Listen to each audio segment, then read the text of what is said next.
Olá, meus amigos, sejam todos muito bem-vindos ao canal Politizando. Eu sou o William Jacob e vou trazer nesse vídeo um trecho da participação do Ciro Gomes lá no Avesso Podcast com o Ferrez, que tá dando o que falar. Tem muitos petistas, lulistas, revoltados, nervosos, como se o Ciro tivesse falado uma mentira. E eu vou explicar aqui em relação a 2018 e o papel do Lula e do PT naquelas eleições. Mas antes de trazer tudo isso, eu quero pedir a sua ajuda. Se você chegou, não está inscrito no canal e puder, se inscreva, ativa aí o sininho das notificações. Se assistir esse vídeo e gostar, deixa o like, mas é só se gostar. Se não gostar, manda o dislike, comenta, compartilha. Tudo isso é muito importante pra gente.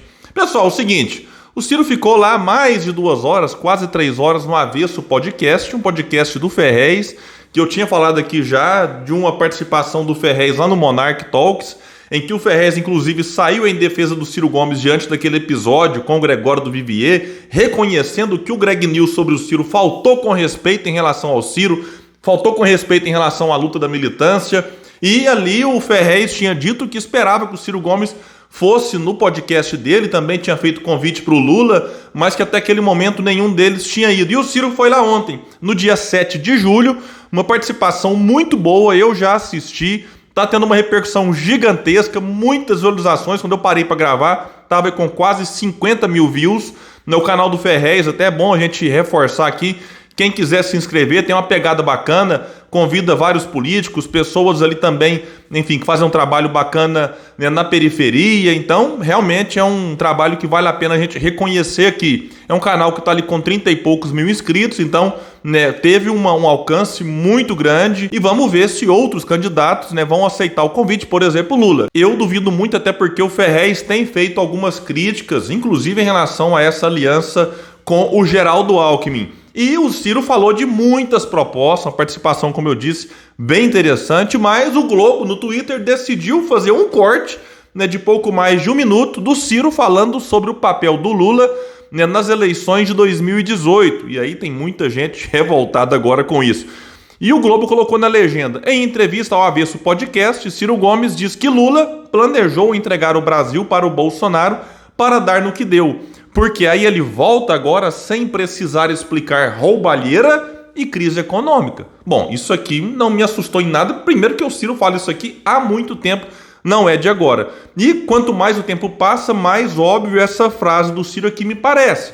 Mas vamos assistir o vídeo aqui e eu volto em seguida trazendo algumas coisas de agora e vou trazer uma fala do Zé Dirceu que simplesmente reforça o que o Ciro está dizendo aqui, 4 anos depois do Zé Dirceu ter falado algo lá nas eleições. Muita calma nessa hora que tem coisa para mostrar aqui. Pessoal, vamos ver o vídeo aqui que é curtinho. O Lula perdeu completamente o senso, a responsabilidade, não tem escrúpulo de nenhuma natureza. Pois bem, se lança candidato de dentro da cadeia sem poder, mentindo, enganando o povo. E eu dizendo, Lula está enganando as pessoas, ele não pode ser candidato. Mas não, arrasta, pesquisa Lula.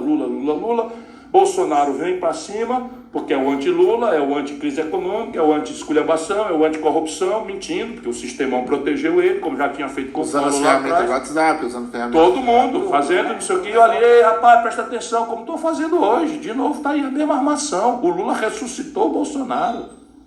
Aí veja bem, o Lula, quando deixa de ser candidato, que não podia ser, mentindo, chama para ser candidato quem? Eu, que era o único que ganhava a eleição? Não. Chamou o Haddad. Quem é o Haddad? De onde é que vem o Haddad? Não, um grande vitorioso. Não, o Haddad tinha acabado, irmão, de perder a eleição da reeleição em São Paulo 1 ano atrás. Quando o Lula fez isso, botou ele no lugar 20 dias antes da eleição. Ou seja, o Lula planejou entregar o Brasil para o Bolsonaro para dar no que deu. Para quê? Porque ele volta agora sem precisar explicar roubalheira, sem precisar explicar a crise econômica, sem explicar. E eu é que sou culpado. Bom, eu vou deixar aqui para vocês o link lá do Twitter que tá isso. E como eu disse, petistas, lulistas ou alguns que em tese não se posicionam nem como um nem como outro, e alguns jornalistas como Noblar, foram atacar o Ciro, como se o Ciro estivesse ressentido. O Ciro tá magoado. Então eles não desmentem. Por quê? Porque a tática é fazer com que as pessoas critiquem o carteiro para não ler a carta, E aí é só pensar no que o Ciro disse. Todo mundo sabia que o Lula não podia ser candidato, e o próprio Lula sabia, fez o povo de bobo. Lula estava condenado em segunda instância, a lei da ficha limpa que o Lula sancionou o impedia de ser candidato, estava preso na cadeia. E aqui não interessa nessa avaliação se a prisão era justa ou injusta, estava condenado, não tinha tempo suficiente para reverter a decisão. Tanto é que o Lula só teve os seus direitos políticos devolvidos em março de 2021. Mas qual que era a ideia naquelas eleições? Debater propostas para o país, apontar os problemas, as soluções? Não! A preocupação de muitos era o quê? Lula livre. Aí faziam manifestações contra Bolsonaro, ele não. Na primeira fila, quem estava lá? Faixa do Lula livre. E aí, faltando 20 dias, o TSE fez o que todo mundo sabia que ia fazer. Falou, olha, o Lula não pode ser candidato. Oh, que surpresa! Aí quem que eles colocaram? O então vice, Haddad. E com isso, o Haddad ficou fora de alguns debates, não teve tempo suficiente para se mostrar. As pessoas chamavam Haddad do Nordeste de Andrade. Ah, é culpa nordestina? Não, porque eles não conheciam o Haddad. E quem conhecia o rejeitava. O Haddad, vale lembrar, não era alguém vitorioso, como o Ciro disse ali. Não, vamos pegar aqui um petista, esse petista que é vitorioso. Não, o Haddad tinha em 2016, sentado na cadeira de prefeito, tentando a reeleição com a máquina na mão, ficou atrás de votos brancos e nulos, perdeu para o Dória no primeiro turno. E aí o Haddad, quando então passou a ser o candidato do PT, ficou com aquela coisa de usar a máscara do Lula, que vergonha. Toda segunda-feira, até antes disso acontecer, ele ia na cadeia, lá em Curitiba, pedir orientação para o Lula. Como é que isso caía na cabeça das pessoas? Como é que você faz um negócio desse no momento ali em que o sentimento dominante, o que era? Antipetismo. Aí se acha, é uma pergunta sincera aqui, responda no comentário quem puder. Alguém acha que o Haddad com a máscara do Lula indo na cadeia toda segunda-feira, e o Jornal Nacional e todos os outros, é claro, falando disso. Olha, Haddad visitou o Lula na cadeia, saiu, vamos entrevistar o Haddad, e aí como é que o Lula tá, não sei o quê. Alguém acha, com toda sinceridade, que diante do antipetismo e do antilulismo na época, isso ia dar certo?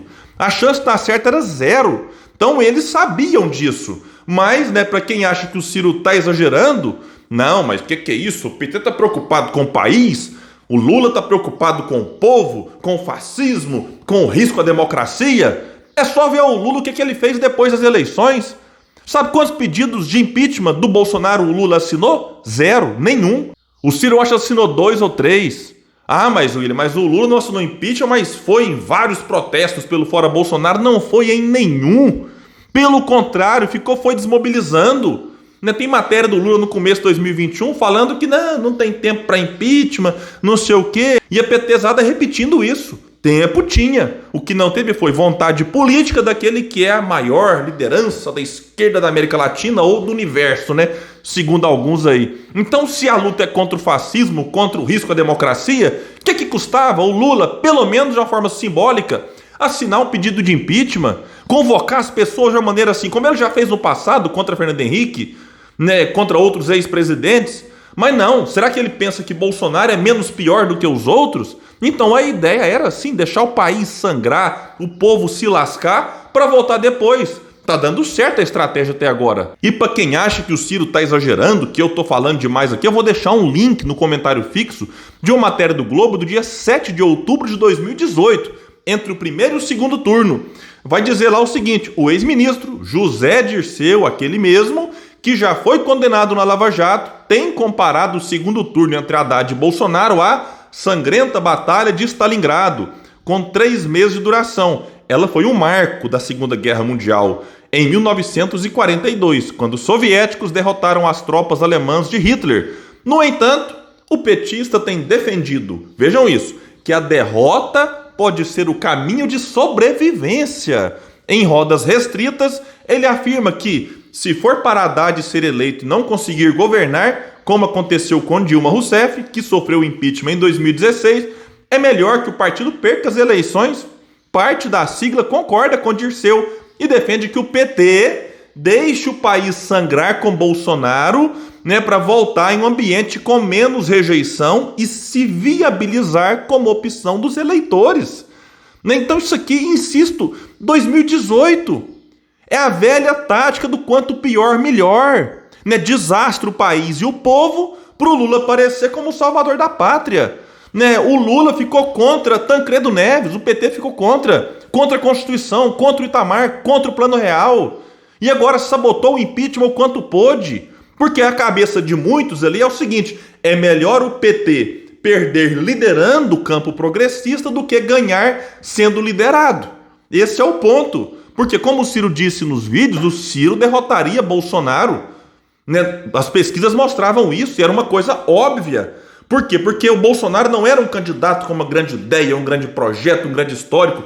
Era o candidato que melhor representava a repulsa do povo pelo PT. Se o PT não tivesse um segundo turno, o povo ia falar: opa, né, então calma lá, vamos ver aqui então com calma, vamos avaliar os candidatos. E aí ficaria evidente, gritante, a diferença entre Ciro e Bolsonaro. Então, até agora, a fala do Zé Dirceu lá em 2018, que contou com a concordância de muitos e com a ação e a omissão de Lula, tá dando certo. Né? Porque nesse momento o povo, né, rejeita tanto Bolsonaro, porque é um completo despreparado, é um desastre, que tapa o nariz e fala: não é hora de criticar o PT, vamos engolir Gedel, vamos engolir Eunice Oliveira, vamos engolir todas as contradições. Não, mensalão, petrolão, não vamos falar disso agora não, porque nós temos uma luta contra o fascismo. Tudo conversa fiada. Nessa história de não é hora de criticar o PT, isso vem desde sempre. Sempre arrumam aqui um motivo para colocar debaixo do tapete a sujeira que o PT já fez com o país e com o povo. E aí tem gente que aceita, tem gente que se sujeita, se rende, se prostra ao semideus Lula. Outros não se rendem, é o caso do Ciro. E aí, diante da não rendição do Ciro, muita gente tenta o quê? Desqualificá-lo para que o povo não escute, não leia, não fique atento ao que o Ciro está dizendo. Então, vamos aguardar e ver. Porque esse plano até agora, como eu disse, está dando certo pro PT, pro Lula, mas pro povo tem sido muito ruim. Estamos pagando um preço altíssimo por conta da irresponsabilidade do Lula e do PT, não só de agora, mas de muito tempo aí que o Ciro tem avisado, inclusive em 2010, quando alertou sobre a questão do Temer. Mais uma vez foi chamado de quê? Magoado pela Dilma. Bom, pessoal, então é isso. Vamos ficar bastante atento e qualquer novidade importante eu trago para vocês no canal Politizando. E quem puder, compartilhe esse vídeo. Vamos trazer mais pessoas para esse espaço, porque aqui a gente luta por um Brasil melhor. Valeu, pessoal!